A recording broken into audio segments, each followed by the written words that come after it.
میں اپنی عدلیہ سے آج کہتا ہوں، یہ آپ کی ٹرائل ہے آج، یہ آپ سارا قوم آپ کی طرف دیکھے گی، آپ کے فیصلوں کی طرف۔ آپ نے اگر اس وقت اس ملک کی جمہوریت کو نہ پروٹیکٹ کیا، اور ایک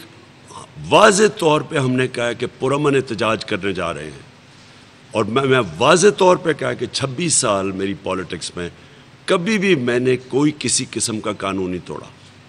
تو ہمارا جب ہم کہہ رہے ہیں کہ پرامن احتجاج یہ ہمارا جمہوری حق ہے، اور اس لیے ہم کرنے جا رہے ہیں کہ باہر کی سازش جو کہ ہم نے ایک پورا مراسلہ ساری جگہ ڈسٹریبیوٹ کیا، چیف جسٹس کے پاس ہے، پریزیڈنٹ نے چیف جسٹس کو کا انکوائری کرو، نیشنل سیکیورٹی کونسل میں ثابت ہوا کہ فورن انٹرونشن ہوئی، یعنی باہر سے مداخلت کے تحت ایک سازش کر کے حکومت گرائی گئی ہے، اور ان لوگوں کو لایا گیا ہے جو کہ اس ملک کے 30 سال کے مجرم ہیں، 30 سال سے یہ ملک کو لوٹ رہے ہیں۔ تو یہ جو آج ہو رہا ہے،